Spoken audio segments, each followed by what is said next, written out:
I sat at my kitchen table with my Saturday morning coffee. Black, no sugar. The medical journal I'd been reading lay open to an article on minimally invasive cardiac procedures. Old habits. I'd been retired for 2 years, but I still kept up with the field. The doorbell rang. 10 in the morning. I wasn't expecting anyone. Through the window, I saw a man in a county uniform holding a clipboard. Process server. I opened the door. Dr. Margaret Hayes? Yes. He handed me an envelope. You've been served. Have a good day, ma'am. I stood there holding it. Thick envelope. Official seal from the county courthouse. My name printed in formal typeface across the front.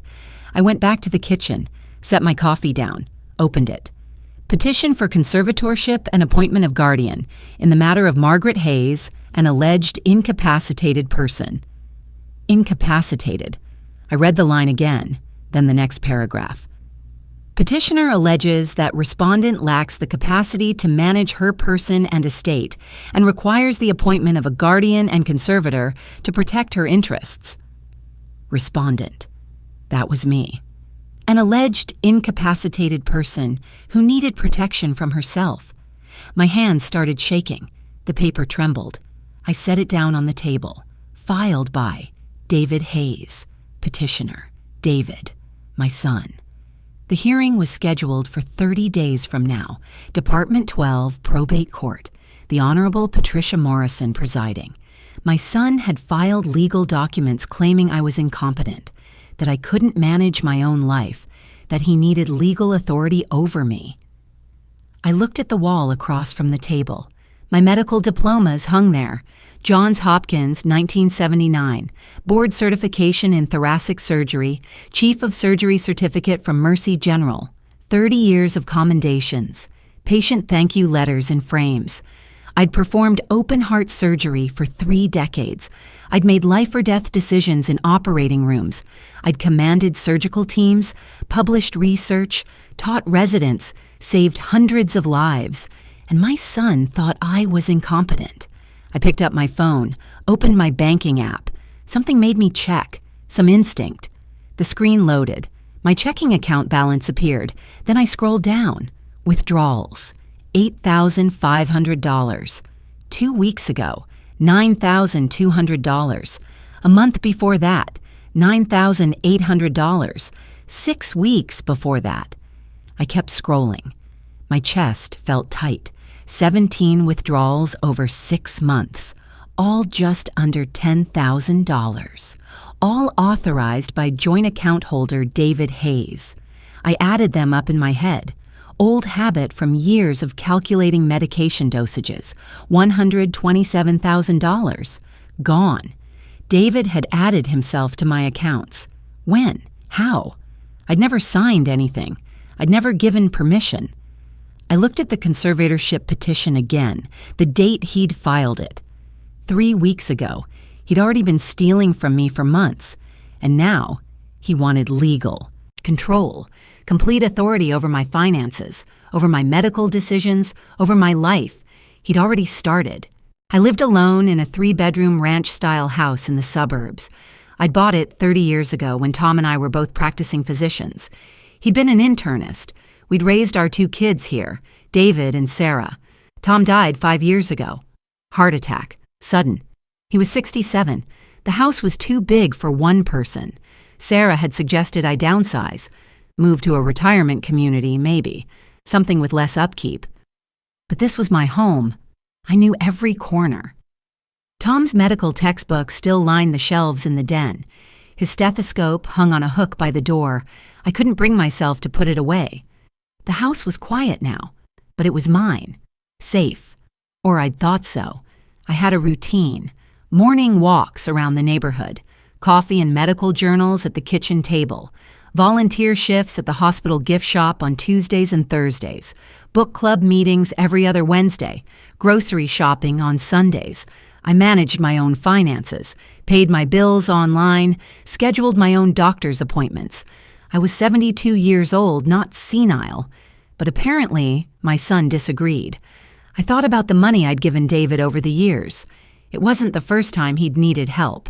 I'd paid for his MBA when he couldn't get loans. $68,000 spread over 2 years of double shifts and extra weekend calls. Then came his first business, the financial advisory firm. I co-signed the startup loan for $35,000. When his marriage fell apart, I covered his divorce attorney fees, $22,000 to fight for custody of Ryan and Emma. He lost anyway. Jennifer got the kids, the house, everything. After that came the condo down payment, $50,000 from my retirement account. Just until I get back on my feet, Mom, he'd said. Over 20 years, I'd given him nearly $200,000. I thought I was helping him build a life. My husband Tom used to say I was too soft with David, that I needed to let him struggle, learn consequences. I thought Tom was being harsh. Now I wondered if he'd seen something I didn't. David's divorce had been brutal. He'd lost custody of Ryan and Emma, his kids, ages 12 and 10 now. Jennifer got the house, the car, everything. He'd been devastated. I knew he was struggling. His business wasn't doing well. Clients were leaving. I thought helping him financially was what a mother did. Later, I'd learn about the gambling. But at the time, I just saw my son in pain. Looking back, there were signs. About 6 months ago, David had brought up power of attorney. Mom, you're not getting any younger. What if something happens? What if you're in the hospital and I need to access your accounts to pay your bills? I'd brushed it off. I'm only 72, David. I'm fine. He dropped it. Or I thought he had. 4 months ago, he'd suggested I add him to my bank accounts, just as a backup, for emergencies. I'd said no. That wasn't necessary. I managed my own finances perfectly well. He seemed annoyed but didn't push. I should have wondered why he was so interested in my money suddenly. 2 months ago, he'd started with the comments. Mom, you left the stove on last week when I came over. That's dangerous. I didn't remember leaving the stove on, but I second-guessed myself. Had I? And you missed your dentist appointment. The office called me because I'm your emergency contact. They were worried. I checked my calendar. I had the appointment written down for the following week. Not that week, but David insisted. You wrote it down wrong, that's concerning. Every warning sign I'd ignored. I told myself he was just being protective. Concerned, a good son looking out for his aging mother. I'd always avoided conflict with David. When Tom confronted him about borrowed money that never got paid back, I played peacemaker. He's struggling, Tom. He needs our support. When David made bad business decisions and blamed others, I made excuses. It was easier to write a check than have a difficult conversation. I wanted to believe the best in him. That was my mistake.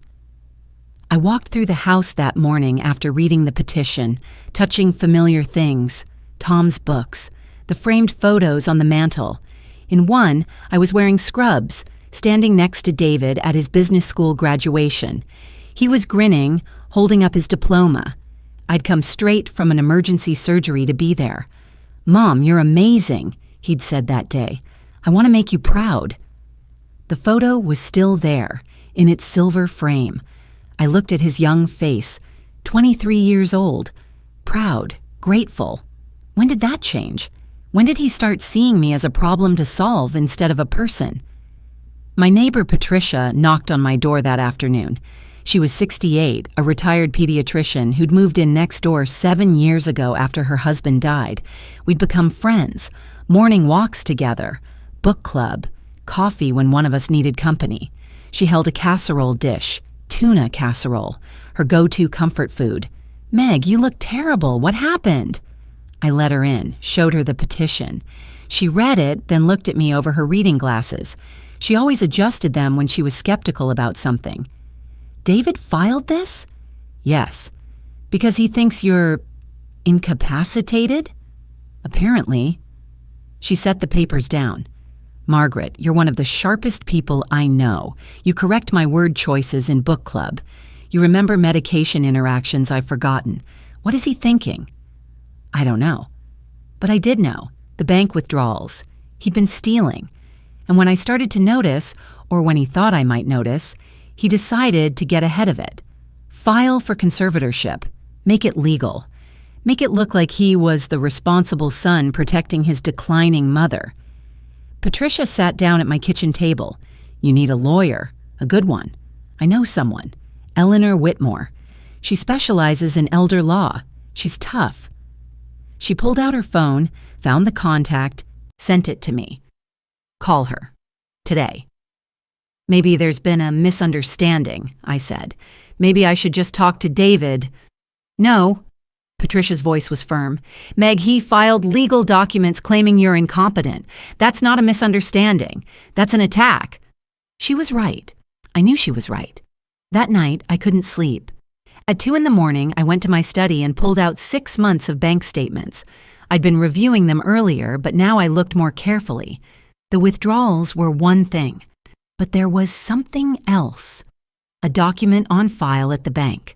I logged into my online banking portal, found the documents section. There it was, power of attorney form, dated 8 months ago, signature line, Margaret Hayes. I enlarged it on my screen, looked at the signature. That wasn't my signature. I'd signed thousands of documents over my career, surgical consent forms, prescriptions, medical charts. I knew my own handwriting, the loops in my letters, the way I crossed my T's, the slight angle of my G's. This signature was similar, close, but wrong.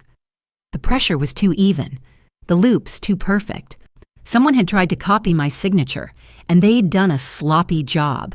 David had forged my signature, added himself as power of attorney, given himself access to my accounts. And when I started asking questions, or when he worried I might, he'd filed for conservatorship. He hadn't made a mistake. He'd planned this. I picked up my phone, sent a text to David. We need to talk. Call me tomorrow. His response came 30 seconds later. Mom, I know you're upset, but this is for your own good. You'll understand eventually. Get some rest. For my own good. I sat there in my home office, looking at that forged signature on my computer screen, the diplomas on my wall, the life I'd built, and I realized my son was trying to take all of it away. Sunday morning, I called the bank, waited through the automated menu until I reached a real person. This is Dr. Margaret Hayes. I need to speak with a manager about unauthorized access to my accounts. They transferred me. The branch manager came on the line, professional, polite. Dr. Hayes, how can I help you? My account shows withdrawals I didn't authorize, over $100,000, and I see a joint account holder listed, my son David. I never added him. A pause. Keyboard clicks. I'm looking at your account now. David Hayes was added as joint account holder 8 months ago. We have a power of attorney on file, signed by you, authorizing the change. I never signed a power of attorney. Ma'am, I'm looking at the document right now. It's notarized. Your signature is clearly visible. That's not my signature. Another pause. Longer this time. Dr. Hayes, if you're claiming fraud, you'll need to come into the branch. Bring identification. We'll need to file a dispute. I'll be there tomorrow. I hung up. 8 months. He'd been planning this for 8 months. The power of attorney gave him access. The withdrawals came in amounts just under $10,000, the federal reporting threshold. He knew what he was doing. This wasn't impulsive. This was calculated. My phone rang. David. I stared at his name on the screen, then answered. Mom, we need to talk about the petition. Yes, we do. I know you're upset, but I'm doing this because I love you. You've been declining, forgetting things. I can't watch you hurt yourself. What things, David? Give me one specific example. The stove. You left it on, I told you that. I don't remember leaving the stove on. Even as I said it, doubt crept in. Did I? Was he right? That's exactly the problem, Mom. You don't remember. And last month, you missed your dentist appointment. They called me because they were worried. I pulled up my calendar. The appointment was November 15th. I have it written here. You wrote it down wrong. It was November 8th. You missed it by a week. Had I? I looked at the entry, my handwriting. November 15th. But maybe I'd gotten confused. No, stop. This was what he did, plant doubt, make me question myself. David, I checked my bank account. There are withdrawals, large amounts. Did you take that money? Silence. Then, Mom, that's why I filed the petition. You can't manage your finances anymore. Those weren't withdrawals. Those were transfers to safe accounts. I was protecting your assets. From what? From you, from mistakes, from scammers who target elderly people. Mom, you need help. That's all this is. Help. My hands were shaking again. I want you to stay away from my accounts. I can't do that. Not until the hearing. The court needs to see that someone responsible is managing things. His voice softened, gentle, patronizing. Mom, I'm trying to help you. Why are you making this so hard? I hung up, sat there at my kitchen table. He'd done it so smoothly, turned everything around, made me feel like I was the problem, like I was confused, irrational, difficult. But I wasn't. I was sharp. I knew what I'd seen. The forged signature, the withdrawals, the timeline. He was stealing from me. And when I noticed, he tried to make me doubt my own mind. I needed proof. Real proof, not just my word against his. I went to my study, opened my laptop, started going through emails, looking for anything that might help. Financial statements, correspondence with the bank, anything. That's when I found it, by accident. I'd been searching for emails with the word bank in them, trying to find when David might have mentioned the power of attorney. The search pulled up hundreds of results. I scrolled through them. Most were newsletters, account notifications, junk. Then I saw one. Subject line, resettlement. From David to Jennifer, his ex-wife. Dated 4 months ago. I'd been CC'd, accidentally. He must have hit reply all instead of reply. I opened it. Don't worry about the settlement money. My mother has plenty. She won't even notice. Once I get access to her accounts, I can cover what I owe you. Just give me until spring. I read it 3 times. 4 months ago. 2 months before he filed the conservatorship petition. He'd been planning this. Not to help me. To access my money. To pay his ex-wife. To cover his debts. I forwarded the email to myself. Printed it. Put it in a folder. Then I kept searching. Found more. Email to someone named Marcus, his business partner. The firm's bleeding money. I need capital fast, working on a solution with family resources. 3 months ago. Another email. To someone I didn't recognize. I'll have the funds by October. My mother's not using most of her savings anyway. She's getting old. Might as well put the money to use now. My mother's not using her savings anyway. Might as well put the money to use now. I saved them all. Printed them. Added them to the folder. I was building a case. Evidence. The way I diagnosed patients. Systematically. Document the symptoms. Identify the pattern. Reach the conclusion. Diagnosis. Elder financial abuse. Premeditated, calculated. I was in my study, papers spread across my desk, when I heard the front door open. David had a key. I'd never taken it back after Tom died. He'd wanted one in case of emergency. Mom, you home? I froze. The bank statements were on my desk, the printed emails, the folder labeled evidence. I quickly gathered them, shoved them in the desk drawer. My heart was pounding. That surgical calm I'd relied on for 30 years. Gone. I felt like I'd been caught doing something wrong, when he was the one who'd committed fraud. In here, I called, keeping my voice steady. He appeared in the doorway. Hey, just wanted to check on you. You sounded upset on the phone. I'm fine. His eyes scanned the desk, empty now except for my laptop. What are you doing? Reading, medical, journals. He didn't look convinced, but he nodded. Okay. Well, I'm here if you need anything. I know this is hard, the petition, but it's for the best. You'll see. I'd like you to leave, David. He looked hurt. Mom, please, I need some space. He stood there a moment longer, then turned. Okay, I love you. I hope you know that. After he left, I sat at my desk, hands shaking. He'd almost caught me, almost seen the evidence I was gathering. I needed to be more careful, smarter. I called Patricia. She answered on the first ring. Meg? You said you knew a lawyer, Eleanor Whitmore. Do you have her number? Yes, hold on. Rustling sounds. Got it. I'm texting it to you now. Meg, what happened? I found emails. David's been planning this for months. He needs my money to pay off debts. This isn't about protecting me. It's theft. Call Eleanor, today, right now. I hung up, looked at the number Patricia had sent. Dialed. A woman answered. Crisp voice. Professional. Eleanor Whitmore. Ms. Whitmore, my name is Dr. Margaret Hayes. My neighbor, Patricia Chen, recommended you. I need an attorney. My son has filed a conservatorship petition, and I believe he's committed fraud. Tell me what's happened. I did. The petition, the withdrawals, the forged power of attorney, the emails. When I finished, she was quiet for a moment. Then, Dr. Hayes, I need you to do something for me right now. Stop talking to your son. Every conversation is ammunition for his side.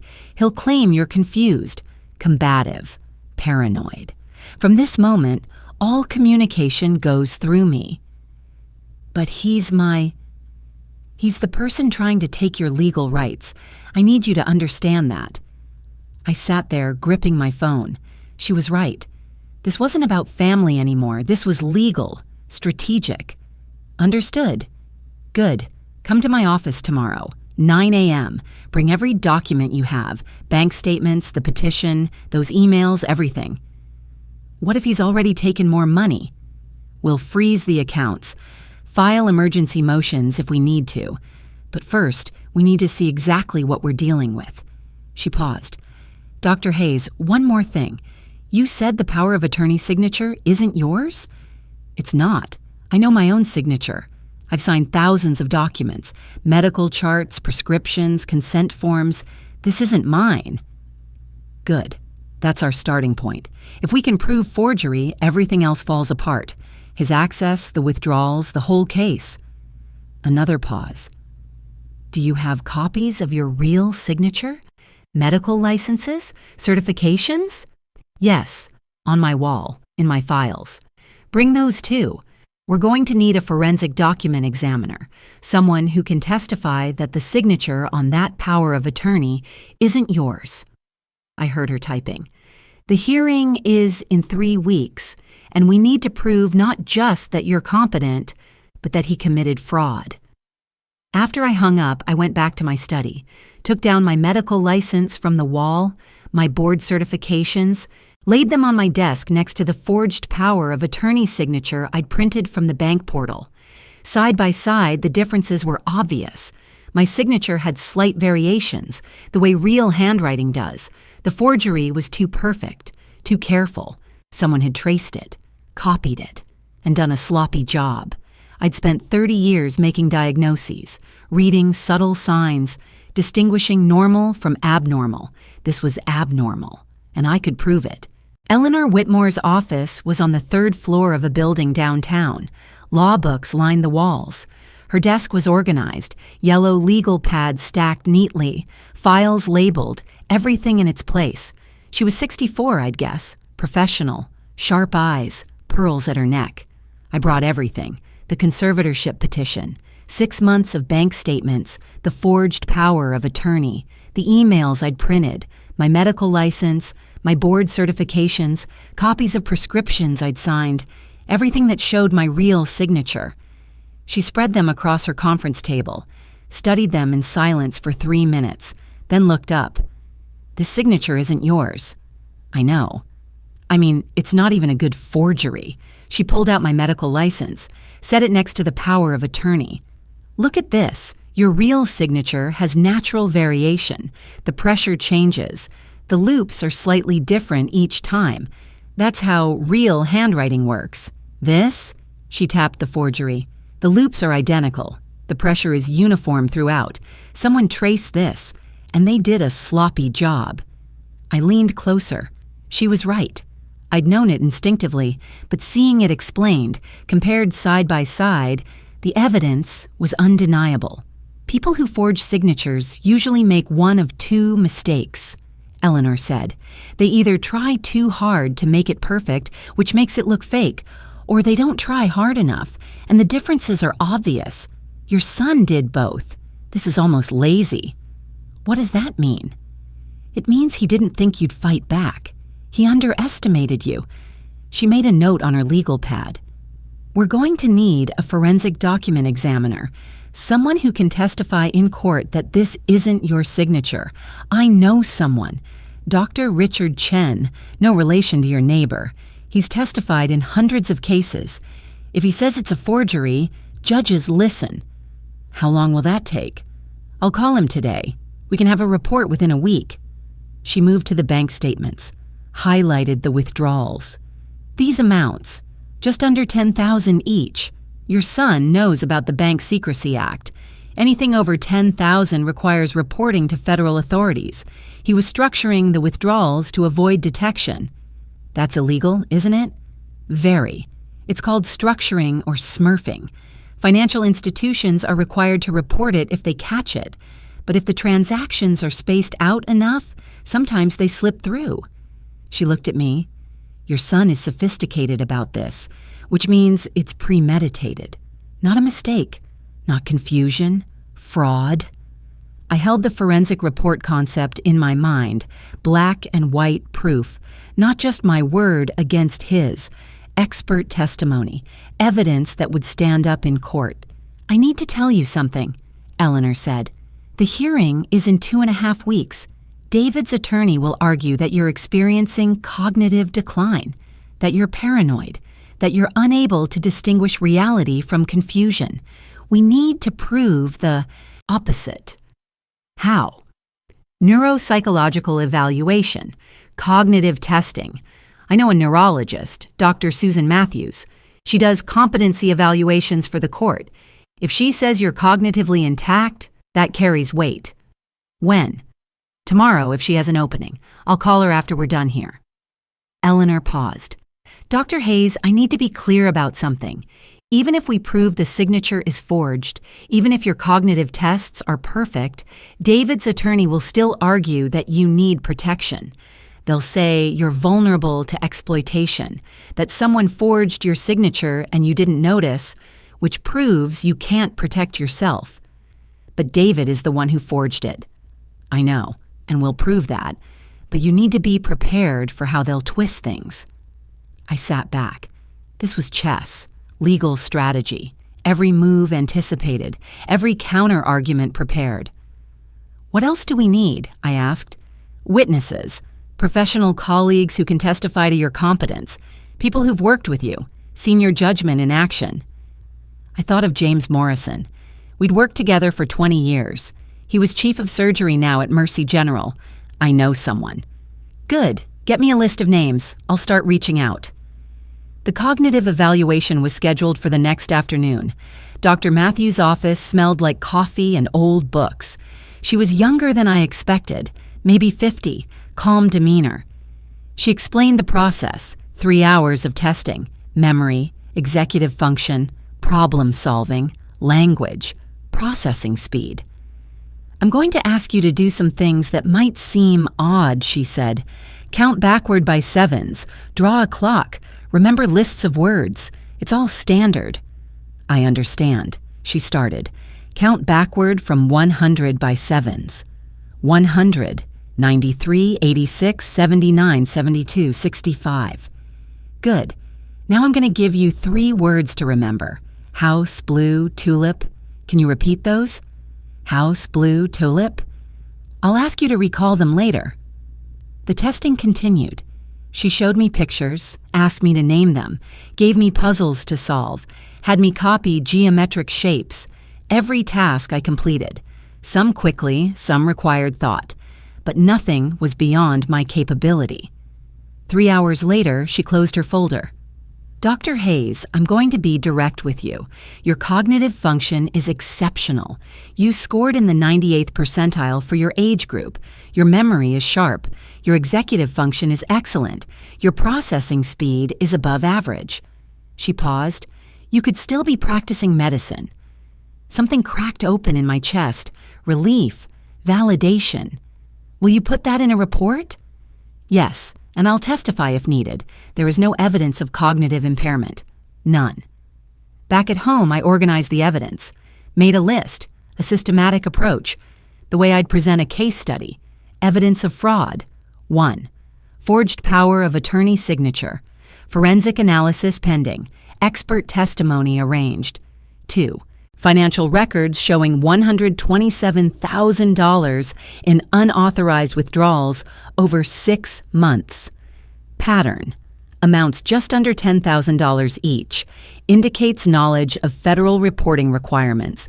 Structured to avoid detection. And there was more. 3 months ago, David had contacted a mortgage broker about a reverse mortgage on my house. The broker had asked for my signature. David never mentioned it to me. The broker's notes showed David had stalled, said he'd work on getting his mother's approval. He never did, because he knew I'd say no. He was trying to access my home equity. My house, paid off 30 years ago, worth $650,000. 3. Digital evidence. Email to ex-wife. My mother has plenty, she won't even notice. Email to business partner, working on a solution with family resources. Email to unknown contact. She's getting old, might as well put the money to use now. Timeline. All sent 2 to 4 months before conservatorship filing. Proves premeditation. 4. Medical records. My annual physical from 2 months ago. Dr. Robert Chen's notes. Patient alert, oriented ×4, memory intact, no cognitive concerns. Cognitive evaluation from Dr. Matthews, 98th percentile. Neurologist's assessment. Could still practice medicine. 5. Professional testimony. I made calls. James Morrison agreed to testify. Margaret, of course. This is absurd. You're one of the sharpest people I know. Hospital administrator agreed to provide a statement. You consulted on a complex case for us last quarter. Your analysis was thorough and accurate. I drafted an email to former colleagues.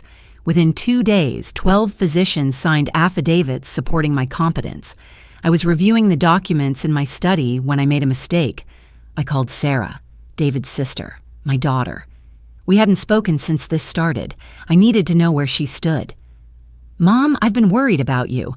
David said, Sarah, I need to ask you something about Thanksgiving last year. David told me I seemed confused. Do you remember that? Silence. Then, Mom, you weren't confused. You were fine. We talked about your volunteer work. You told me about a book you'd read. You were completely normal. So David lied. I don't know what to say. I'd been so careful. Eleanor had told me not to talk to family, and here I was potentially tipping David off through Sarah. They still talked. She might mention this conversation. Sarah, forget I called. I shouldn't have... Mom, wait. What's going on? Really going on? I hesitated, then decided. Your brother forged my signature. He's stolen over $100,000 from my accounts. He's trying to get legal control so I can't stop him. That's what's really going on. Another silence. Longer this time. How do you know? I have evidence. Emails, bank records, expert analysis. Sarah, I need to know. Will you tell him I called? She paused. Mom, he's been asking me questions about whether you seem forgetful, whether I've noticed anything concerning. I thought he was just worried. But now what? Now I think he was building a case, using me as a witness. Her voice changed, harder. I won't tell him you called, and Mom, if you need me to testify to say you're not confused, I'll do it. After we hung up, I texted Eleanor. I called Sarah. I know you said not to. I'm sorry, but she's on our side now. Her response came immediately. No more family contact, I mean it, but okay. We'll use her if we need to. That night, I stood in my study looking at the wall. 30 years of recognition. Excellence in Thoracic Surgery, 1995. Physician of the Year, 2004. Outstanding Service Award, 2010. Patient thank you letters framed between the diplomas. Dr. Hayes, you gave us 10 more years with Dad. We'll never forget you. I pulled one down. From a woman whose husband I'd operated on in 2012. Emergency triple bypass. He'd coded on the table. I'd brought him back, kept him stable through 12 hours of surgery. He'd lived another 8 years. The flashback hit. David, at 8 years old, visiting me at the hospital. I'd just finished a long surgery, still in scrubs. He'd looked at me with those wide eyes. Mom, did you save someone today? I did. You're like a superhero. I'd laughed, ruffled his hair. Just a doctor, buddy. No, you're amazing. When I grow up, I want to help people like you do. Where did that boy go? When did he stop seeing me as someone who saved lives and start seeing me as a source of money, as an obstacle, as someone whose competence he could question to get what he wanted? I rehung the letter, looked at the diplomas, the certifications, the proof of a lifetime spent being excellent, being capable, being someone who mattered. David could file all the petitions he wanted. He could claim I was incompetent. But these diplomas told a different story, and now we had the evidence to prove it. The hearing was in 2 weeks, and David had no idea what was coming. The forensic report came back 3 days later. I sat in Eleanor's office while she read it aloud.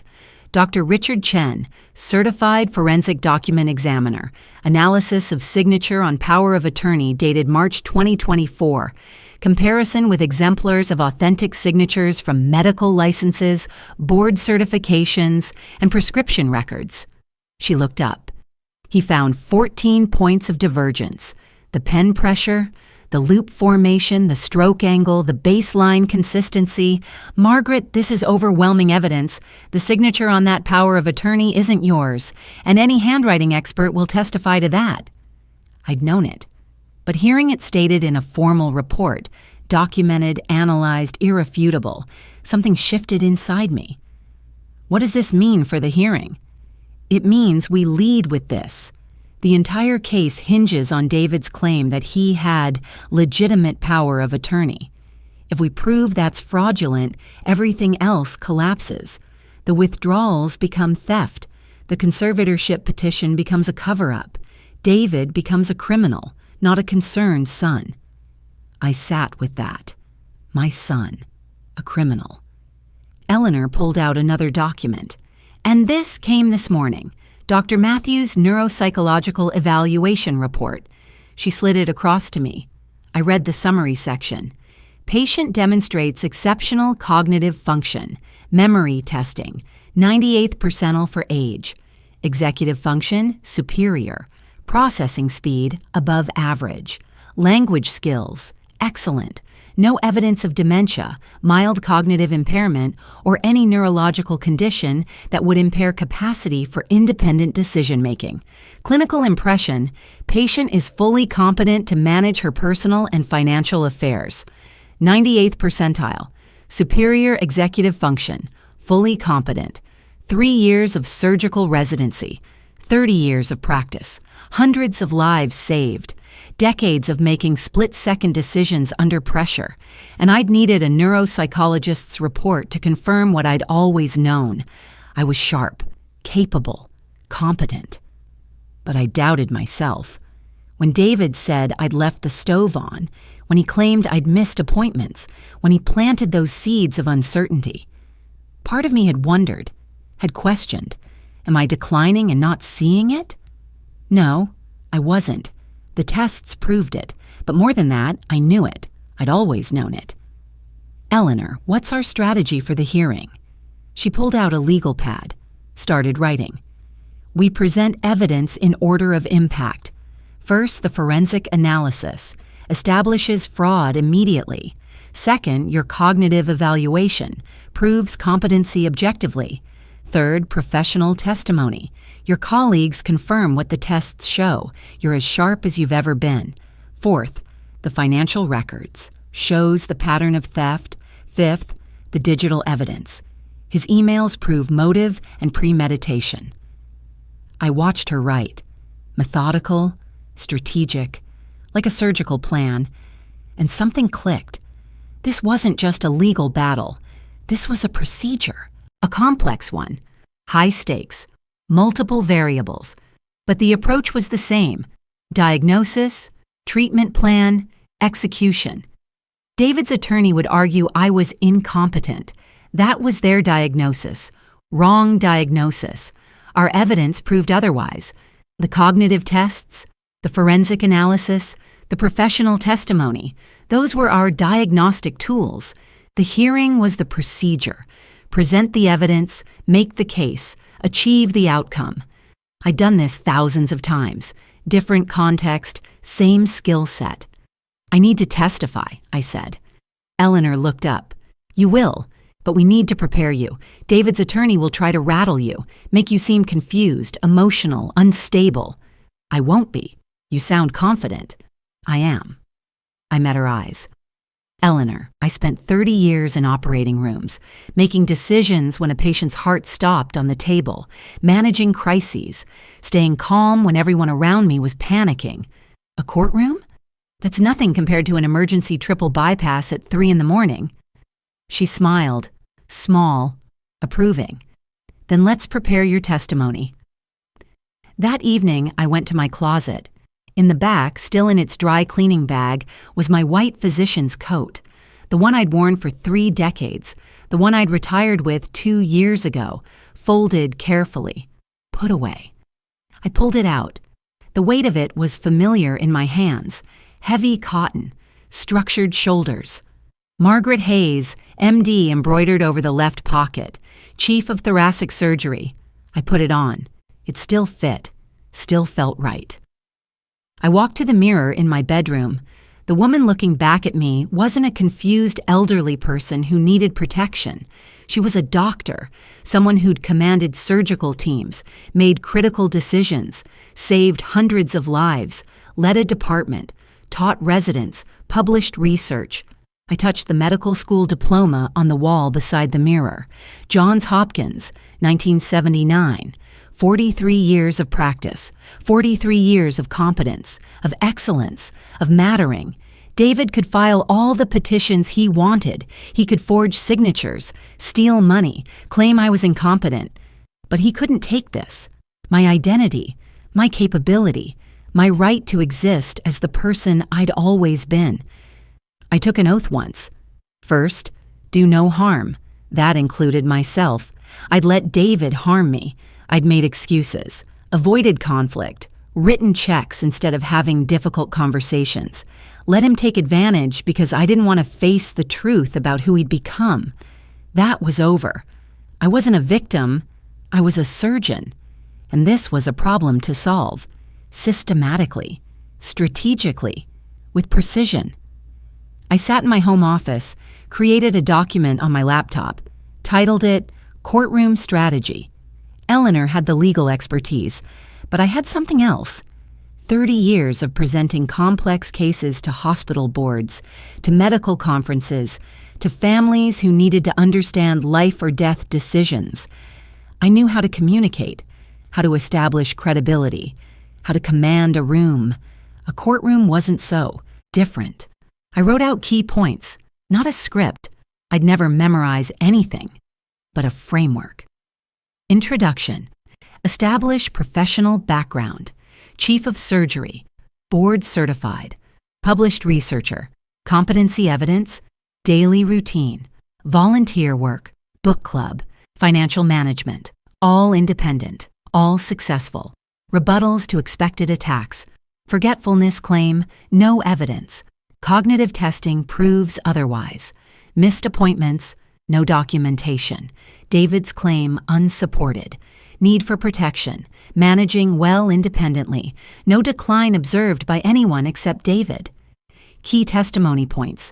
I performed open heart surgery for 3 decades. Life or death decisions. Never lost a patient due to error.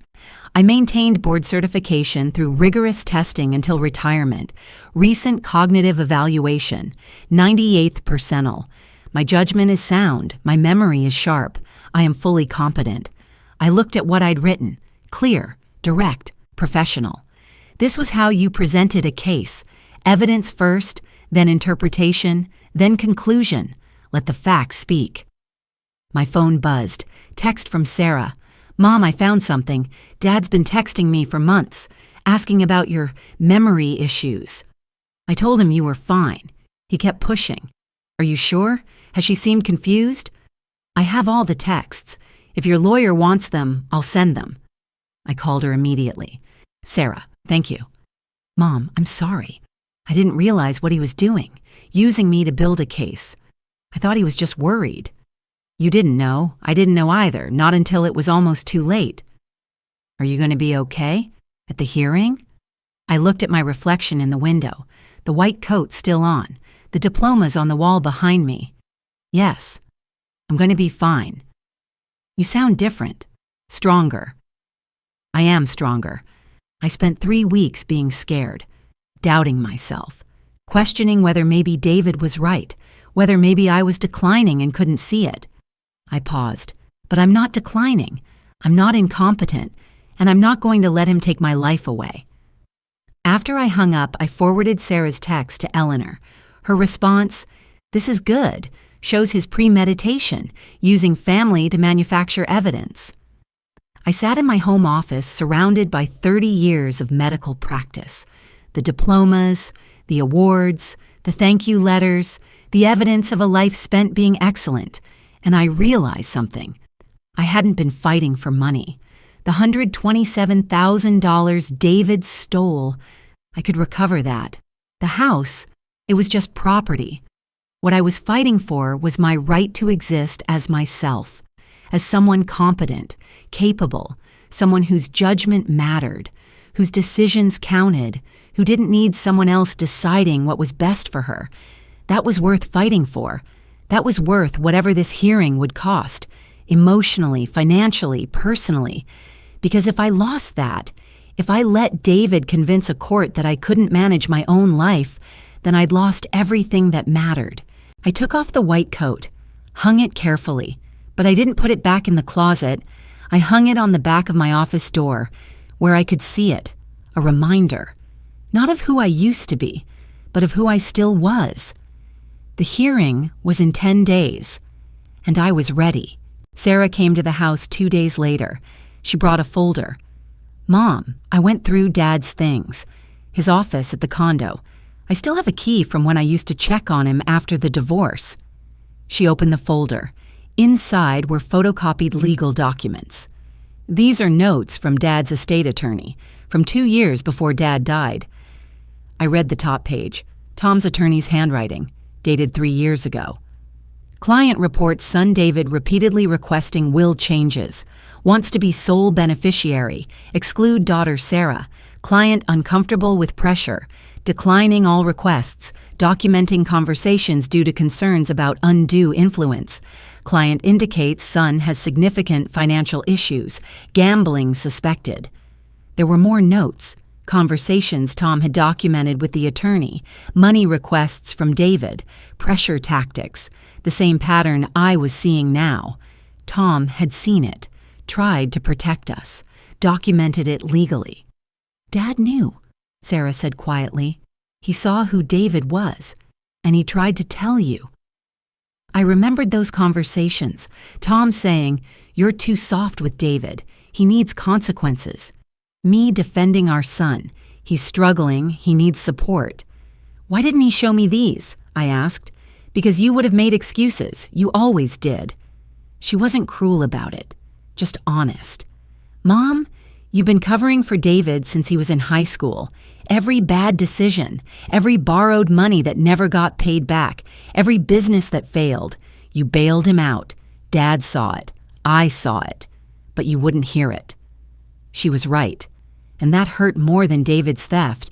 I'd been complicit, not in the fraud, I hadn't known about that, but in creating the conditions that made David think he could get away with it. I'm forwarding these to Eleanor. Sarah said. Dad's attorney is willing to testify if needed. These notes show a pattern. David's been trying to access family money for years. When Dad said no, David waited until he died, then came after you. The affidavits came in steadily. 12 physicians, all saying the same thing. Dr. Margaret Hayes is competent, sharp, capable, no signs of decline. James Morrison's was 2 pages, detailed, professional. I worked alongside Dr. Hayes for 20 years. She was one of the finest surgeons I knew, sharp diagnostic skills, excellent judgment under pressure. I had coffee with her 3 weeks ago. We discussed a complex cardiac case the hospital is facing. Her analysis was thorough, accurate, and insightful. If she wanted to return to practice tomorrow, I would welcome it. There is absolutely no evidence of cognitive decline. The hospital administrator sent a formal letter. Dr. Hayes consulted on a difficult case for our hospital 6 weeks ago. A patient with multiple comorbidities requiring surgical intervention. Dr. Hayes reviewed the case file, identified potential complications, and recommended a modified surgical approach. Her recommendations were implemented. The surgery was successful. Her analysis demonstrated the same clinical acumen she showed throughout her career. The medical board issued a statement, unprompted. Someone on the board had heard about the conservatorship petition. They'd pulled Margaret's records. Dr. Margaret Hayes maintained board certification in thoracic surgery through rigorous annual testing until her retirement 2 years ago. Her final recertification exam, completed at age 70, showed scores in the excellent range. There were no concerns about her clinical judgment or cognitive function during her entire career. This board sees no basis for claims of incompetence. Eleanor compiled it all into a single exhibit. This is overwhelming professional support. David's attorney won't have a counter to this. Then David's attorney filed an emergency motion. Eleanor called.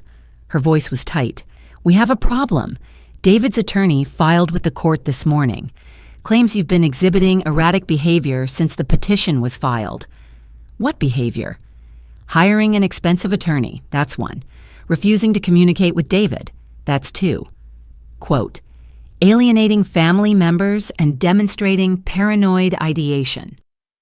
They're arguing these behaviors prove poor judgment and support the need for conservatorship. I felt cold. They're twisting everything. I know, it's a desperate move, but we need to respond. I heard papers rustling. I'm drafting a response now. The argument is straightforward. Hiring an attorney after discovering fraud is rational behavior.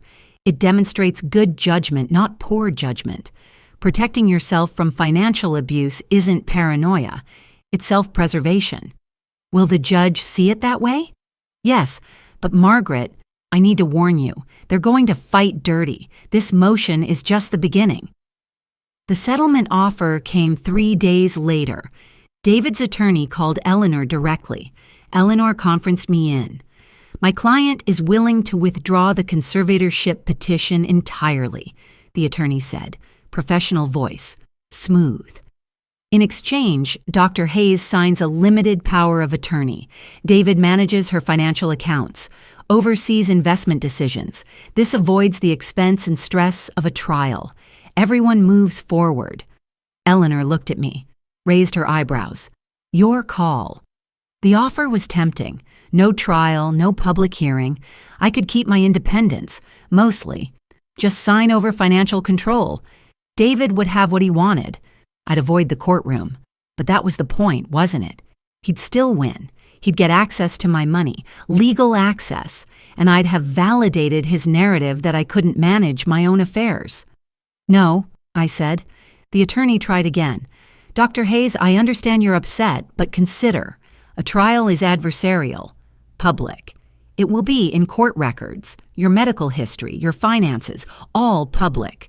This offers privacy, dignity. I have dignity now. I don't need to purchase it by giving my son control of my life.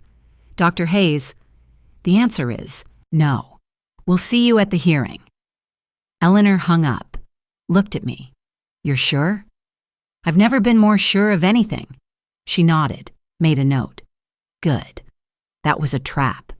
Sign the power of attorney. He still gets what he wants. You're still under his control, just consensual instead of court-ordered. That's what I thought. Then you're thinking like a strategist. She smiled slightly. You're learning. I had a good teacher. But David wasn't done. 2 days later, his attorney filed another document. Eleanor called again. They've hired a medical expert, Dr. Gerald Hoffman, neurologist.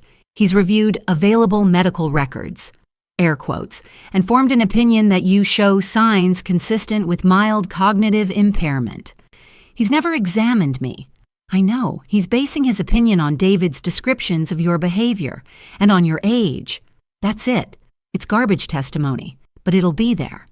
What do? We discredit him.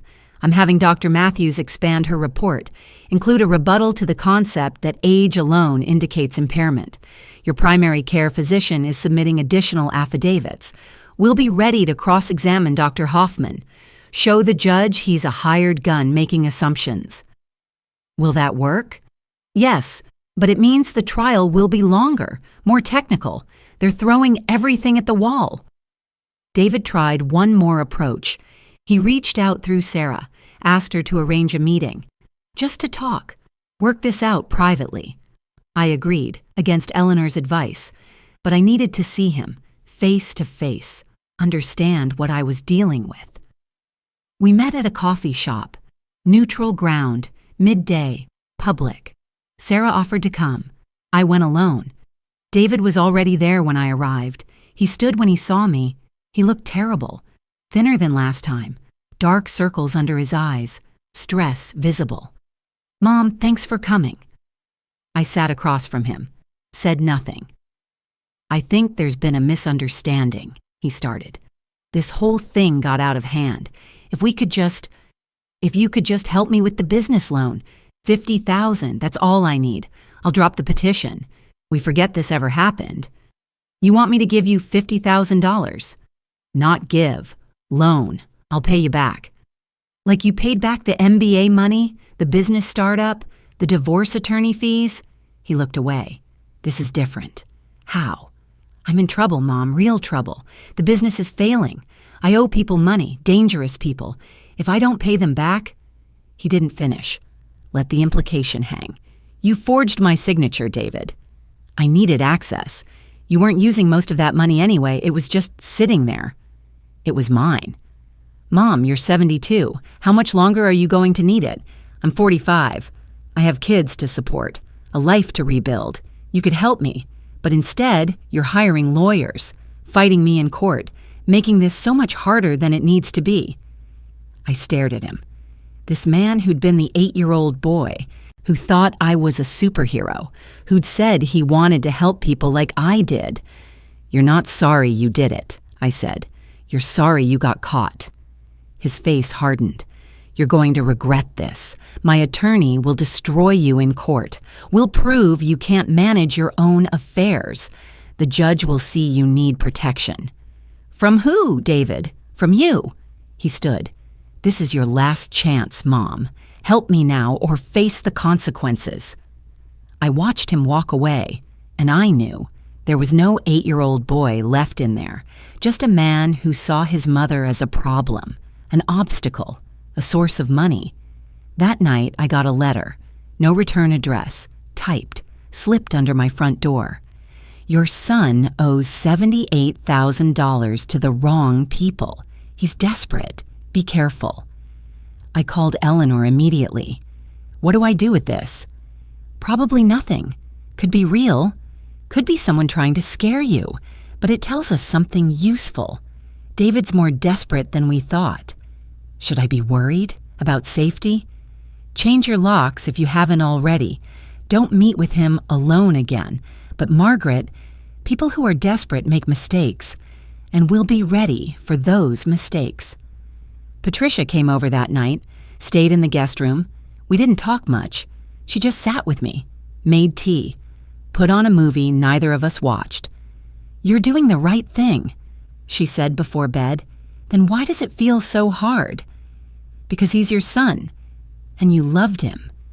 That doesn't just stop. She was right. I did love him. Some version of him. The child he'd been. The man I'd hoped he'd become.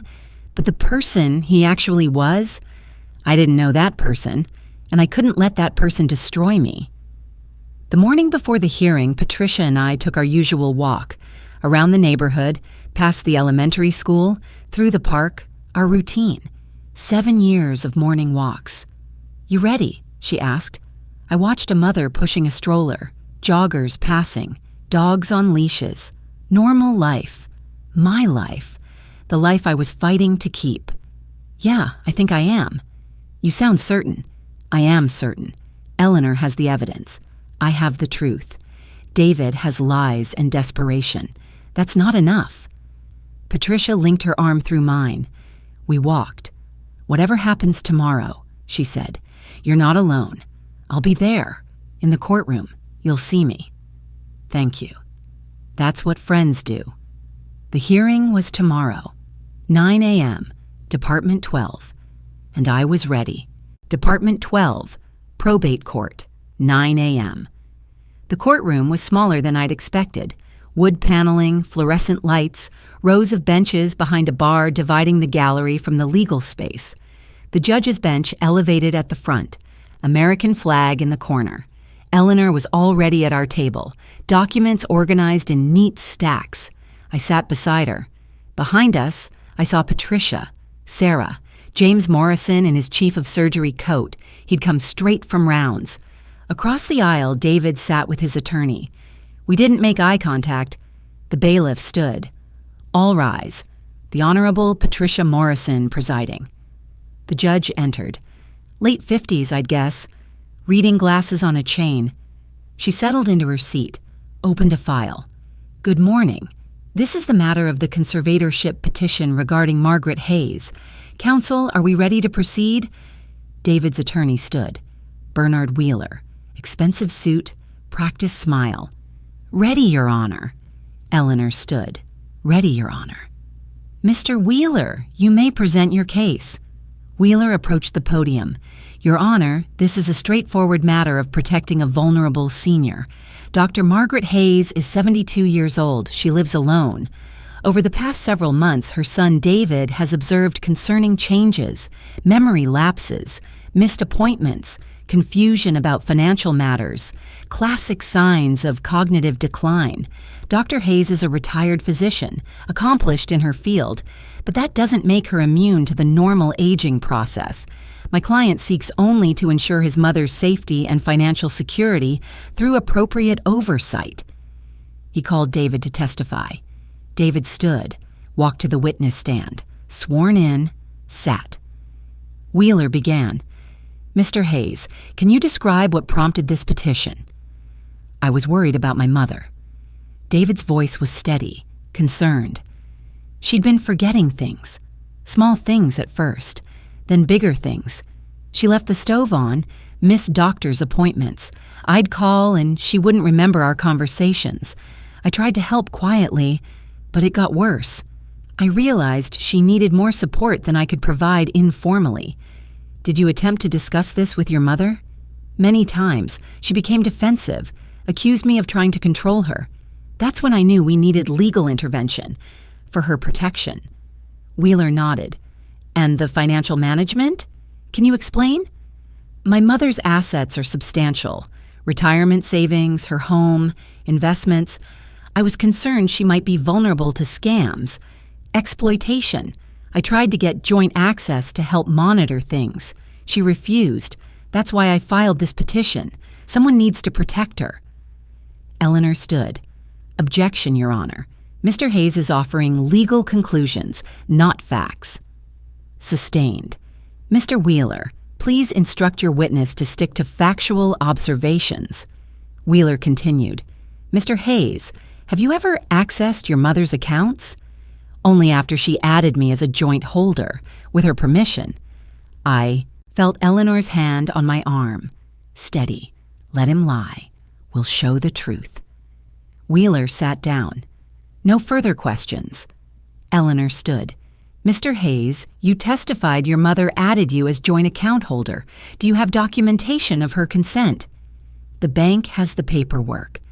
A power of attorney form, with her signature. Correct? Yes. We'll return to that. Eleanor pulled out a document. Mr. Hayes, over the past 6 months, how much money have you withdrawn from your mother's accounts? David hesitated. I don't have exact figures. $127,432. Does that sound accurate? Silence. Mr. Hayes? That money was for my mother's benefit, safekeeping. In your personal account, temporarily. Eleanor presented bank statements. Your Honor, Defense Exhibit A shows withdrawals from Dr. Hayes' account, all deposited into David Hayes' personal checking, used to pay gambling debts, credit cards, and a loan payment on a luxury car. Wheeler objected. Eleanor provided documentation. The judge reviewed it. I'll allow it. Eleanor turned back to David. Your mother never consented to these withdrawals, did she? She wasn't managing her money properly. I was helping. By taking it, I was protecting it. No further questions. David stepped down. His calm facade had cracked, just slightly. Eleanor called our first witness, Dr. Richard Chen, forensic document examiner. Dr. Chen took the stand. Mid-60s, calm demeanor. He'd testified in hundreds of cases. It showed. Eleanor introduced the power of attorney document, the signature in question, then my medical licenses, board certifications, prescription records, all showing my authentic signature. Dr. Chen, have you had opportunity to examine these documents? I have. What is your professional opinion regarding the signature on the power of attorney? It's a forgery. The signature attributed to Dr. Hayes is inconsistent with her authentic signatures in 14 distinct ways. The pen pressure is uniform throughout. Authentic signatures show natural variation. The loop formations are too perfect. Real handwriting has slight inconsistencies. The stroke angles are mechanically consistent. Genuine signatures have organic variation. This signature was traced or copied. It is not Dr. Margaret Hayes' authentic signature. Can you state that with certainty? Yes, to a scientific certainty. This is a forgery. Wheeler cross-examined, tried to suggest the variations could be explained by aging, tremor, medical conditions. Dr. Chen was unmoved. I've analyzed thousands of signatures from elderly individuals, including those with tremor disorders. The pattern here is consistent with forgery, not age-related variation. Wheeler had nothing more. Eleanor called Dr. Susan Matthews. Dr. Matthews, you performed a neuropsychological evaluation of Dr. Hayes? I did. 3 hours of comprehensive testing. What were your findings? Doctor, Hayes scored in the 98th percentile for her age group. Her memory, executive function, processing speed, and language skills are all excellent. There is no evidence of cognitive impairment, no dementia, no mild cognitive impairment, no neurological condition that would affect her capacity for decision-making. In your professional opinion, is Dr. Hayes competent to manage her own affairs? Absolutely. She could still practice medicine if she chose to. Wheeler tried. Dr. Matthews, isn't it possible that cognitive decline could be intermittent, that she might perform well in a controlled testing environment, but struggle in daily life? That's not consistent with any known pattern of cognitive decline. The conditions you're describing don't show normal performance on comprehensive testing and then sudden incompetence at home. If Dr. Hayes were experiencing significant decline, it would show up in the testing. It didn't. Eleanor called me. I walked to the witness stand, raised my right hand, swore to tell the truth, sat. Eleanor stood at the podium. Please state your name for the record. Dr. Margaret Hayes. Dr. Hayes, tell the court about your professional background. I'm a retired thoracic surgeon. I graduated from Johns Hopkins School of Medicine in 1979, completed my surgical residency at Massachusetts General. I practiced thoracic surgery for 30 years at Mercy General Hospital. I served as chief of surgery for 5 years. I performed thousands of cardiac surgeries. I trained residents, published research. I maintained board certification through annual testing until I retired 2 years ago at age 70. Why did you retire? My husband Tom died. After 30 years of surgical practice, I was ready for a different pace. I volunteer at the hospital, consult on complex cases, read, garden, spend time with friends. It was a choice, not a necessity. Your son claims you've been experiencing cognitive decline. Can you respond to that? There is no decline. I manage my own household, my own finances, my own medical care. I'm intellectually active, socially engaged. The neuropsychological evaluation confirms what I already knew. I'm cognitively intact. Your son mentioned that you left a stove on, missed appointments. Do you recall these incidents? No, because they didn't happen. David made those claims to create a narrative. When I asked him for specific dates, he couldn't provide them. When my daughter Sarah asked about Thanksgiving, when David claimed I seemed confused, Sarah confirmed I was completely normal. David was manufacturing evidence. Eleanor paused. Let that land. Dr. Hayes, did you give your son permission to access your bank accounts? No, I never signed a power of attorney. The signature on that document isn't mine. I've signed thousands of medical documents over my career. I know my own handwriting. That signature is a forgery. When did you discover the withdrawals? The day I received the conservatorship petition. I checked my account. $127,000 was gone. 17 withdrawals over 6 months, all unauthorized. What did you do? I contacted my bank, hired an attorney, gathered evidence. The same way I would approach any complex problem, systematically, with facts, with documentation. Has your son ever repaid any of the money he took? No. Has he ever apologized? No, he asked for more money, $50,000, said if I gave it to him, he'd drop the petition. A murmur in the courtroom. The judge looked at David. Eleanor continued, Dr. Hayes, why are you fighting this petition? I looked at the judge. Because I'm not incompetent. I spent 30 years making life or death decisions in operating rooms. I commanded surgical teams, managed crises, saved hundreds of lives. If I could handle an emergency triple bypass at 3 a.m, I can certainly manage my own life. My son filed this petition because he wants access to my money, not because I need protection. I'm fighting this because I have the right to exist as myself, independent, capable, competent. And I won't let anyone, including my own son, take that away from me. Silence in the courtroom. Wheeler stood for cross-examination. Dr. Hayes, isn't it possible you're simply unaware of your own decline? That's common in dementia patients, lack of insight. I don't have dementia. The neuropsychological testing proves that. But you're 72. At that age, I'm still sharp, still capable. Age doesn't equal incompetence, Mr. Wheeler. That's ageist thinking. And it's not supported by any medical evidence in this case. He tried again. You hired an expensive attorney, spent thousands on experts. Isn't that excessive? Doesn't that show poor judgment? Hiring an attorney after discovering my son forged my signature and stole over $100,000 is exactly what a competent person does. It's not poor judgment, it's self-preservation, and it was the right decision. Wheeler had nothing more. Eleanor called James Morrison. Dr. Morrison, how long have you known Dr. Hayes? 20 years. We worked together at Mercy General. She was one of the finest surgeons I've known. Have you seen her recently? Yes. 3 weeks ago, we had coffee. We discussed a complex cardiac case the hospital is facing. Her analysis was thorough, insightful. If she wanted to return to practice tomorrow, I'd welcome it. Eleanor called the hospital administrator. Similar testimony.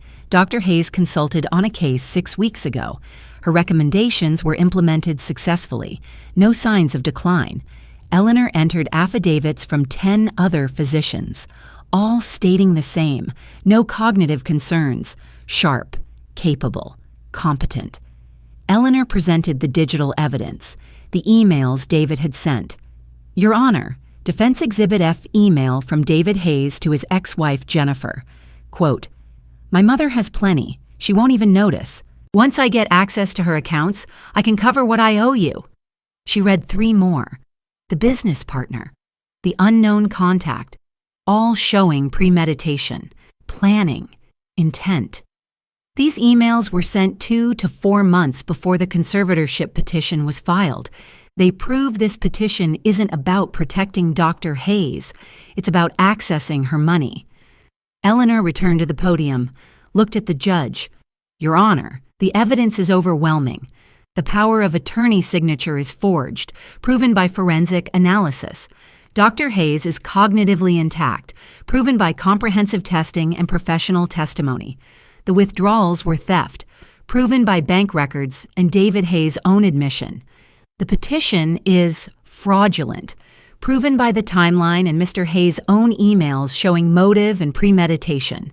This isn't a case about an elderly woman needing protection. This is a case about a son trying to exploit his mother for financial gain. Dr. Margaret Hayes is fully competent to manage her own affairs. This petition should be denied. The judge looked at David, then at me. Mr. Hayes, do you have anything to say before I rule? David stood, slowly. His face was pale.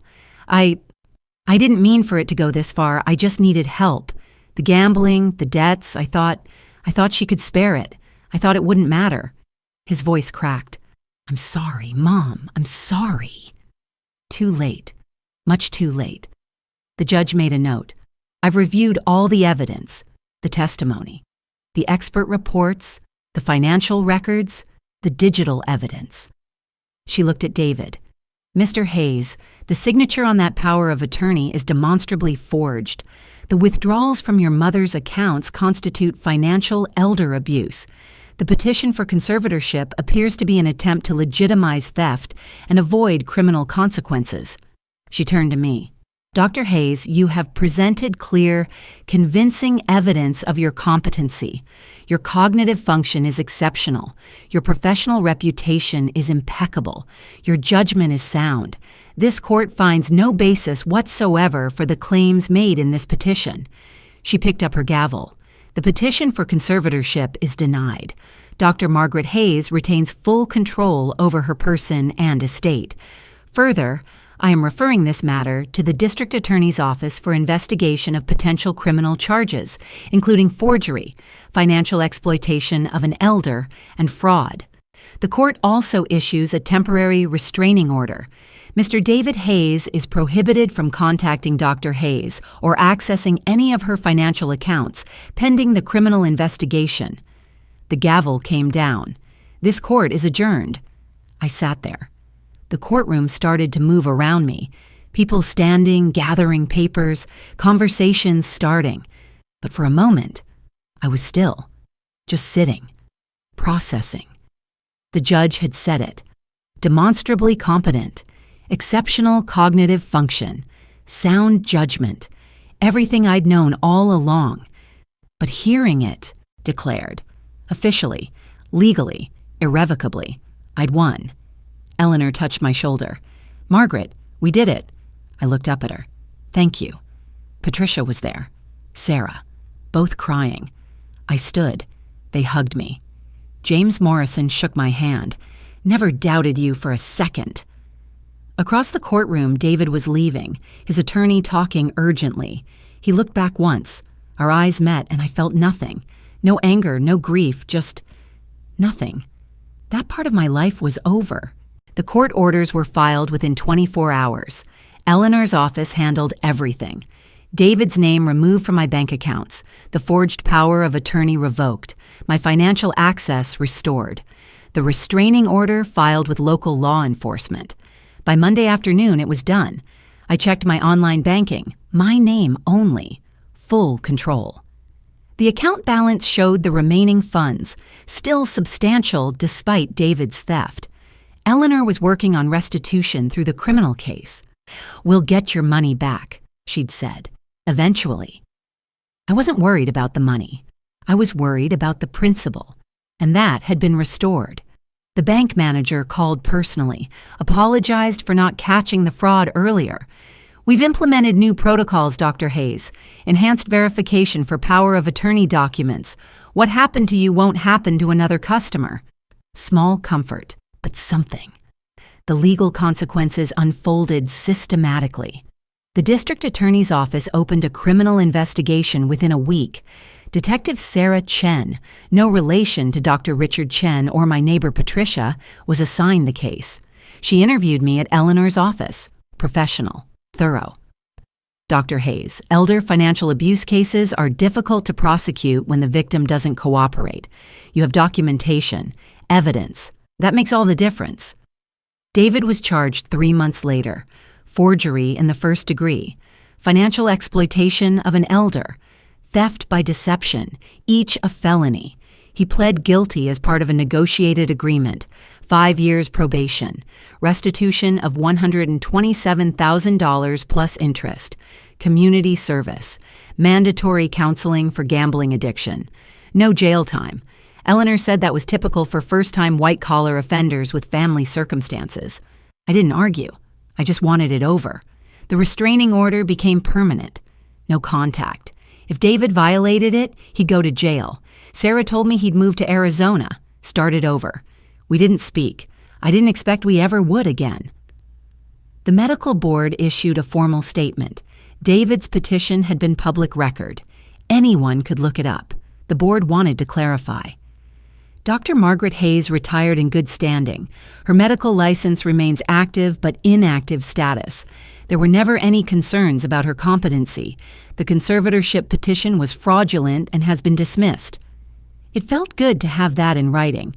I met with my estate attorney, not Eleanor, my regular attorney, 2 weeks after the hearing, updated my will, created a revocable living trust, named Sarah as trustee with explicit instructions, Patricia as backup. David was removed entirely, not out of spite, out of necessity. Trust required trustworthiness. I established a scholarship fund in Tom's name for medical students from low-income backgrounds, funded it with $50,000 initially. More would come after my death. Tom would have liked that. He'd always said medicine needed people who understood struggle. I updated my advance directives, healthcare power of attorney to Sarah, financial power of attorney to Patricia, with Sarah as backup, multiple safeguards, notarized, witnessed, filed with my attorney, my physician, the hospital. No one would question my capacity again, and if they did, the documentation was ironclad. Eleanor reviewed everything. "This is excellent planning, Margaret. You've protected yourself going forward." That was the point. Sarah came over for dinner 3 weeks after the hearing. We sat in my kitchen, the same table where I'd first read the conservatorship petition, full circle. "Mom, I need to tell you something." She set down her fork. "I knew David was struggling. I knew he'd asked you for money before. I should have warned you, helped you see the pattern. Instead, I stayed neutral, tried not to take sides. I'm sorry." "Sarah, you were being a good sister. That's not wrong. But I could have been a better daughter." I reached across the table, took her hand. "You became a better daughter when it mattered. You found Dad's notes. You testified. You stood by me. That's what counts." She cried. "We both did, briefly. Then we cleaned up and moved on. Now we have dinner every Sunday. She brings the kids, Sophie and Lucas. They're 8 and 6, curious and energetic. They ask me questions about being a surgeon. Grandma, did you really cut people open? Did you see their hearts beating? I answer honestly. Show them my diplomas. Tell them stories. They think I'm fascinating. I'd forgotten what that felt like. Sarah's good. We're good. The relationship survived. Strengthened even. Patricia and I still take our morning walks. 7 years and counting. But something shifted after the hearing. We talk more openly now, about difficult things. She told me about her own aging parents, Her mother developing dementia, her father resistant to help. I'm terrified I'll end up like her, or that someone will try what David tried. Then protect yourself. Document everything. Have good attorneys. Don't be passive. She's examining her own finances now, updated her estate plan, set up safeguards. The experience taught her something too. She also joined me in something new. We started volunteering together with an elder advocacy group, the Senior Protection Network. We attend workshops, learn about financial abuse warning signs. Patricia's background as a pediatrician translates surprisingly well, recognizing patterns, identifying red flags. We're both good at it. We've helped 3 other seniors already. One woman whose nephew was stealing her Social Security checks. One man whose caregiver was isolating him from family. One couple being pressured to sell their home by their adult children. Small interventions, referrals to attorneys, connection to resources. It matters. Patricia says I've become an advocate. I say I'm just using the skills I have to help people who need it. Same as I always did. Different context. Eleanor and I meet for coffee once a month now. Professional relationship that became something more. Mentorship, maybe. Friendship, definitely. She asked me to speak at an elder law conference. Margaret, you're articulate, educated, professional. You're the perfect example of how elder abuse can happen to anyone. Will you share your story? I did. 300-person audience, attorneys, social workers, healthcare professionals. I told them about the conservatorship petition, the forged signature, the theft, the fight, the victory. Emphasized the patterns, the warning signs, the importance of acting quickly. Afterward, 12 people approached me, all dealing with similar situations, family members trying to take control. I gave them Eleanor's card, encouraged them to fight. You have rights, you have capacity. Don't let anyone take that away. Eleanor says I'm good at this. She's asked me to speak at 2 more conferences. I've agreed. It feels purposeful, important. We're also working on something bigger, a workshop series. Protecting your independence, a guide for seniors, legal planning, financial safeguards, warning signs of exploitation. Eleanor teaches the legal components. I teach the personal experience. Patricia covers the healthcare aspects. We've run 3 workshops so far. 50 people attended the last one. The demand is there. Eleanor says she's learning from me too. You show your clients what's possible, that they can fight. Win. Reclaim their lives. That's valuable. I never expected to be an advocate, but here I am. I rehung the diplomas in my home office, all of them. Medical school, residency, board certifications, the surgical awards, the thank you letters from patients. They'd served as evidence in court. Now they were back where they belonged. But I added something new. Between my board certification and my chief of surgery certificate, I hung a frame. Inside, a copy of Judge Morrison's ruling. The key section highlighted, "This court finds no basis whatsoever for the claims made in this petition. Dr. Margaret Hayes has presented clear, convincing evidence of her competency. The petition for conservatorship is denied. Dr. Hayes retains full control over her person and estate." I stood back, looked at the wall. A lifetime of professional achievement, and now proof that I'd defended it, protected it, won. Patricia saw it when she came over. "That's perfect, Meg. You earned that as much as any medical degree." She was right. The letter came 4 months after the hearing, postmarked from Arizona, David's handwriting on the envelope. I almost didn't open it, but curiosity won. "Mom, I know I don't have the right to contact you. I'm breaking the restraining order by writing this, but I need to say something. I'm sorry. Really sorry. Not just for getting caught, for doing it. I convinced myself you wouldn't miss the money, that you'd be better off with me managing things. I was lying to myself. I knew it was wrong. I just didn't want to face how desperate I'd become. The gambling destroyed me, my marriage, my relationship with my kids, my business, and then it destroyed us. I'm in counseling now, court mandated, but it's helping. I'm 2 months sober from gambling, paying back the restitution in installments, working a regular job. I'm not asking for forgiveness. I don't deserve it. I just want you to know I'm trying to be better, even if it's too late. I hope you're well. I hope you're happy. You deserve that. David. I read it twice, then set it down. He was sorry, maybe genuinely. Probably too late. Definitely not enough. I wrote back, brief. David, I received your letter. I'm glad you're getting help.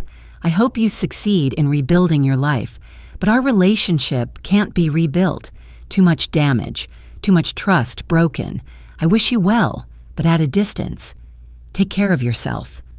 Margaret. I mailed it. Then filed both letters in a folder. Closed the drawer. That chapter was finished. It's been 9 months since the hearing. I'm sitting in my home office with my morning coffee. Saturday.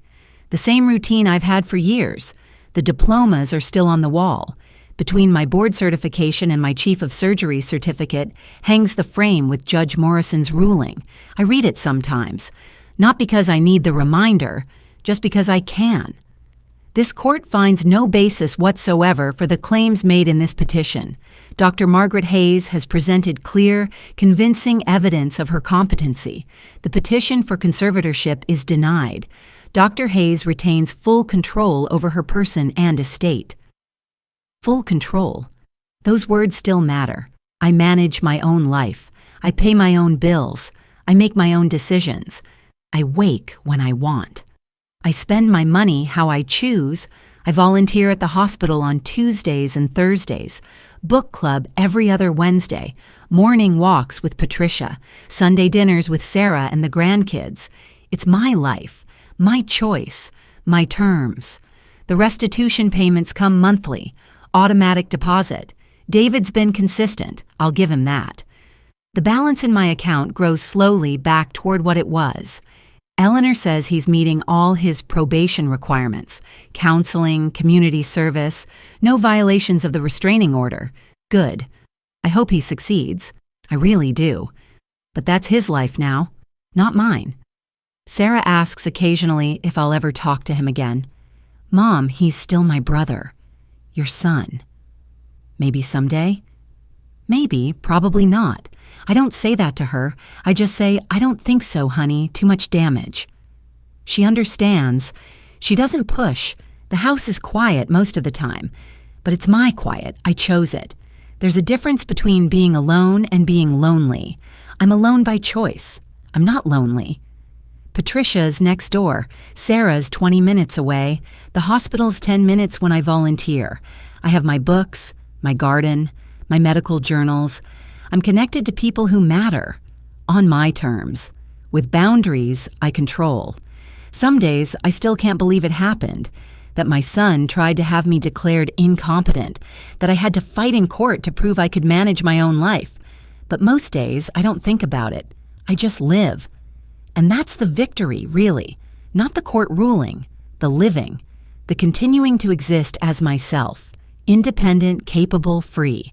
The advocacy work has become more than I expected. Patricia and I run the monthly Senior Protection Network workshops. We've helped 8 seniors now navigate financial abuse situations. Some cases are simple, catching exploitation early, connecting people to attorneys. Some are complex, family members, legal battles, years of manipulation. Last month, a woman named Dorothy attended our workshop, 78 years old. Her daughter had been stealing her pension checks for 2 years. Dorothy thought she was just forgetful about money. We helped her see the pattern, referred her to Eleanor. Within 3 weeks, Dorothy had her financial independence back. She sent me a thank you card. I thought I was losing my mind. You showed me I was being robbed. Thank you for giving me my life back. I keep that card on my desk, next to the photo of Tom. Reminders of why this matters. Eleanor and I are working on something bigger, a legal clinic, free consultations for seniors facing financial exploitation. We're partnering with 3 other elder law attorneys. The hospital has offered space. We launch next month. 2 Saturdays a month. Walk-in appointments. No fees. The medical community has been supportive. James Morrison connected me with the hospital's social work department. They're referring patients who show signs of financial abuse. I'm consulting on cases, not medically, but from experience, recognizing patterns, warning signs. Your patient's adult son insists on being present for all appointments and answers questions for her. That's a red flag. Small observations, but they help. I spoke at another conference last month, 400 people. The title was Elder Financial Abuse, A Physician's Perspective. I told my story. Then I told Dorothy's. Then I told about 2 other seniors we'd helped. The room was silent. Afterward, 27 people approached me, all with stories, all needing help. I took names, made referrals, connected them to resources. This has become part of my identity now, not replacing who I was as a surgeon, adding to it. I saved lives in operating rooms. Now I'm protecting lives in courtrooms and workshops. Different context, same purpose. If you're listening to this and you're worried about yourself or someone you love, I want you to know something. Elder financial abuse is common. It happens to smart people, educated people, professionals. It happened to me, a retired surgeon who spent 30 years making complex decisions. If it can happen to me, it can happen to anyone. Here are the warning signs I missed. Learn from my mistakes. Family members suddenly interested in your finances, asking to be added to accounts just in case, requesting power of attorney for emergencies. Be suspicious. If you don't need help managing your money now, you don't need someone else to have access, pressure to make financial decisions quickly. We need to do this now, Mom, before you forget. Real emergencies are rare. Most financial decisions can wait. If someone is rushing you, that's a red flag. Isolation from other family members or friends. You don't need to bother them with this. I'll handle it. Abusers isolate their victims. If someone is trying to come between you and people who care about you, ask why. Gaslighting. You're forgetting things. You left the stove on. You missed that appointment. If you don't remember these incidents and there's no evidence they happened, someone may be manufacturing a narrative. Trust yourself. Get a cognitive evaluation if you're worried. But don't let someone else convince you you're incompetent when you're not. Unauthorized withdrawals or changes to accounts. Check your statements every month. If you see transactions you don't recognize, investigate immediately. Don't assume you forgot. Don't assume it's a mistake. What should you do if you suspect abuse? Document everything. Bank statements, emails, text messages, conversations. Write down dates and details. Evidence matters. Get a cognitive evaluation from a neurologist or neuropsychologist. Objective testing. It protects you. If someone claims you're declining and you're not, you need proof. Hire an attorney who specializes in elder law. Don't try to handle this alone. Legal expertise matters. I couldn't have won without Eleanor. Tell someone, a friend, a family member you trust, a doctor. Don't suffer in silence. Isolation helps abusers. Connection helps you. Fight. Don't accept being diminished. Don't accept being controlled. You have rights. You have capacity. If someone tries to take that away, fight back. It's worth it. You're worth it. I'm 72 years old. I'm a retired surgeon. My son tried to have me declared incompetent so he could steal my money. I fought back. I won. And I'm still here. Still independent, still myself. If you're facing something similar, you can win too. Don't give up. Don't give in. Your life belongs to you. Protect it. And if you need help, reach out. There are people who care. Attorneys who specialize in this. Organizations that protect seniors. You're not alone. I learned that the hard way, but I learned it. You can too.